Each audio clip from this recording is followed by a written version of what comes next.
Alright, and we're back talking to Ashley here. Sure, let's talk. I keep an open door policy. If you have any concerns, lay them on me. All right. I know things are different aboard the Normandy, but I'm concerned about the aliens, Vicarian and Rex. With all due respect, Commander, should they have full access to the ship? Because they're aliens? You don't trust their motives because they're not human. This is the most advanced ship in the Alliance Navy. I don't think we should give them free rein to poke around the vital systems. Engines, sensors, weapons. Cut away to that YouTube video that was viral years back of that little kid screaming, "That's racist!" You're out of line. Yes, I could probably, pull rank on her and tell her to fall in line, but I'd take a more level-headed approach. Because Shepard, he's never really interacted with aliens prior to the events of, this game. He'd been Alliance, and in fact, he's really only ever had probably negative encounters with aliens, such as, I took the war hero background, so he fought off Batarians by the platoons, basically by himself, and he probably doesn't have too good of a reputation with the Batarians, at least, but for other aliens. And then I think Shepard here, kind of a reflection of the way I feel, is that, look, there's bad people and good people everywhere. It doesn't matter your skin color, or in this case, your species. He's pretty sure that you could find good and bad in anyone, and that you probably shouldn't judge him right off the bat. You don't trust the Alliance's allies? I'm not sure I'd call the Council races allies. We, humanity, have to learn to rely on ourselves.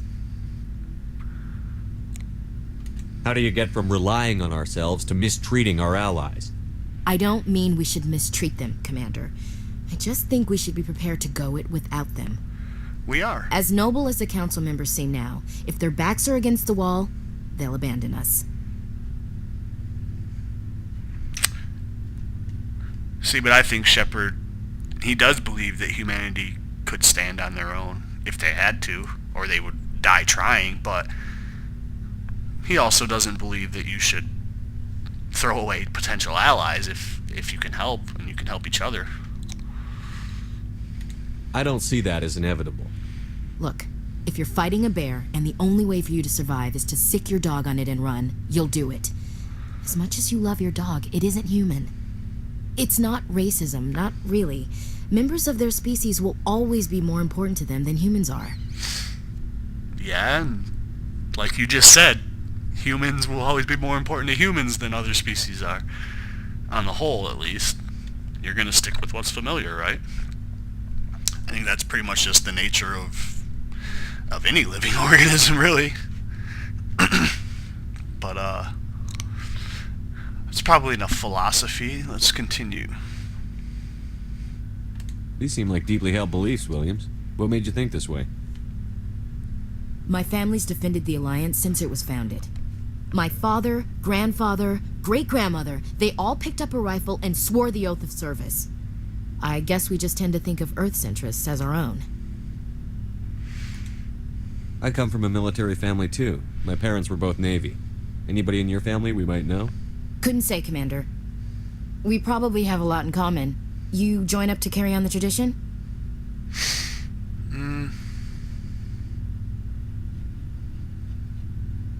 Yeah, see, being the spacer history, he was basically a military brat, moving around all the time. So he probably joined kind of a mix of both to serve and as out of a sense of tradition, which seems kind of counterintuitive to what I was just talking about with Garrus, joining the military because your parents were in it. But I think that being in a life of that since you were born, he probably grew to love that lifestyle. Well, not probably, this is my Shepard. He did grow to love, military, the uniform, honor and all that. So I think probably just to serve the Alliance is what he would say. Mainly, I wanted to serve. Protect the Alliance, save lives, you know. Glad to hear it. I'd hate to think you were out here for a free college education. Well, that helps. It doesn't sound like you've worked with aliens before. No, sir. Mainly I've been groundside, part of the surface garrison forces. I did get a rotation on a space station for training. Every Marine a rifleman, every rifleman ZG certified. That's odd. Your record is spotless and your technical scores are exemplary. You should be serving with the fleet. Anyway, that's why I haven't served with many aliens, Commander. That's called evasion. Just shut up. I understand your feelings, but you have to work with them on my ship. All right. I can see where your concerns are coming from, Williams. But this is a multilateral mission. You're going to have to work with aliens, like it or not. It won't be a problem, Commander. You say jump, I say how high. You tell me to kiss a Turian, I'll ask which cheek.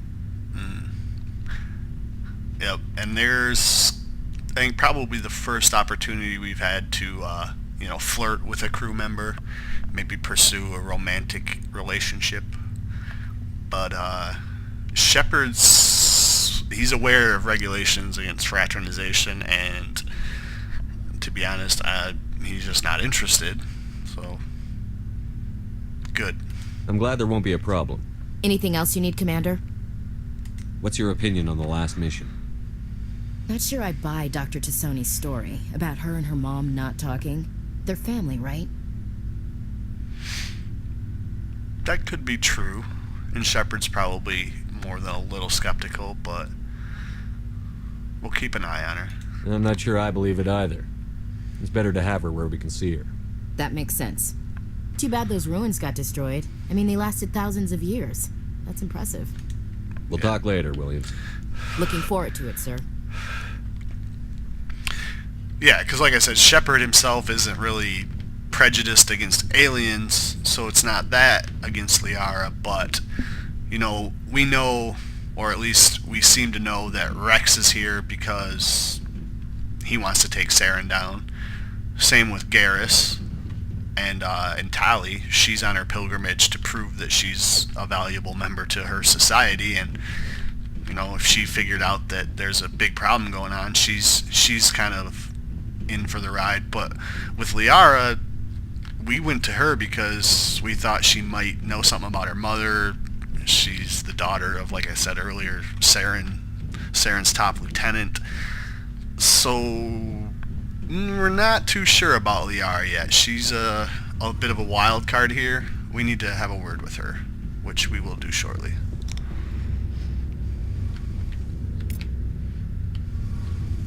Tali? Oh, hello, Shepard. Are you okay?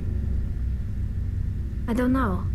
Your ship is amazing, and your crew's been really great to me, especially your chief engineer. But I just sort of feel out of place.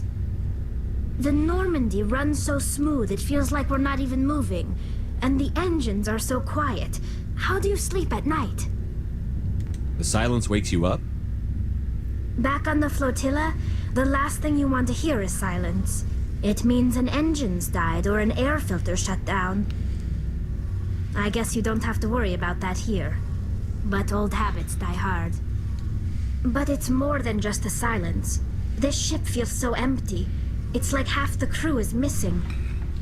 Back home, I couldn't wait to go on my pilgrimage. I couldn't wait to get away from the crowds. Now that I'm out here, I kind of miss them. Well, maybe that's the point of your pilgrimage. Sounds like the pilgrimage isn't just about finding resources for the fleet. Maybe it's about teaching you to appreciate your people and culture. You're probably right. We Quarians spend our whole lives traveling, but really we never leave home.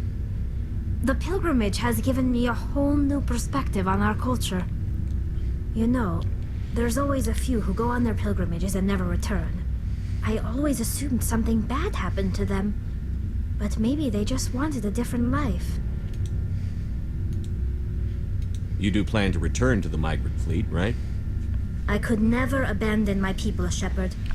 I will go back eventually. But we have to stop Saren first. Otherwise, I might not have a home to go back to. Alright.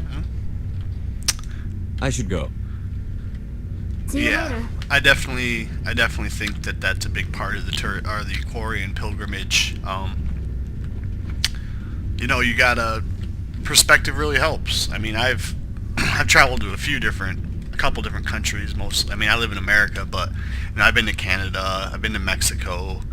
I've never been overseas. I would like to. I'd really like to go to like Ireland or someplace maybe in Europe like that, because you really get a sense of how similar people are. Yeah, we're different, but people everywhere have the same ultimate goals really in life. You know, most people want to find somebody. Looking for supplies? You know, most people want to Let's see what you've got. You bet, Commander. feel like they're loved or they belong in some way, and it's kind of one of those things that goes across all cultures and all, you know, ages really. So it's kind of I think it's kind of helpful to get that perspective. You kind of see how we might be different in our speech or our appearance, but you know, human beings are by and large the same creature. And yeah, it doesn't look like we didn't pick up any new licenses yet, so I think we're just gonna sell. We can get rid of all these level 1 upgrades and equipment. That grenade, that might be better than what we have. One of these two, so I think we'll wait. Armor upgrade, I'll save that. We don't need this many phasic rounds. A couple of them will do. Radioactive rounds, not really a big deal. That's mostly like an antibiotic ammo. Armor upgrades, I'm going to keep those because I'm going to go around and upgrade my crew. I might do that off camera. Pistols, I'm going to hold off on selling that stuff until we see what everyone else has. So I think I'll go... maybe I'll just do it right here real quick. So let's look at Liara. She uses pistols. Striker or the Edge. This one's a less of a hit on accuracy, so I'm going to give her a Striker. Ammo. Yeah, I'll give her radioactive 3 just because I don't have any more weapon mods. Okay, we're all good there. Tali using shotgun, and yeah, you can have the scimitar, and you're using phasic. Yeah, that's good. Rex has shotguns. He's using the scimitar too. I'll go ahead and let Tali keep the better shotgun. He also uses assault rifles. I think I want to give him... Wait, maybe he doesn't use assault rifles. Yeah, he'll just stick with the shotgun. Garrus, you are using a sniper rifle and assault rifle. Yeah, keep armor-piercing rounds. Assault rifle. I'm going to give him the Lancer. 3. Chemical rounds, yeah, keep those. Caden's getting the pistols, Stinger 2, and he's already got a good pistol. Ashley, sniper, you could use a better sniper rifle, that's for sure. And yeah, take the Avenger 2. A couple shots less per overheat is fine. And you got the chemical. Okay, so I think... Wait, what's Caden's armor? Yeah, that's no good. And I'll sell off everything else. And we'll come back and talk to Liara. I think she's upstairs, so yeah, we'll do that when we come back. Thanks for watching.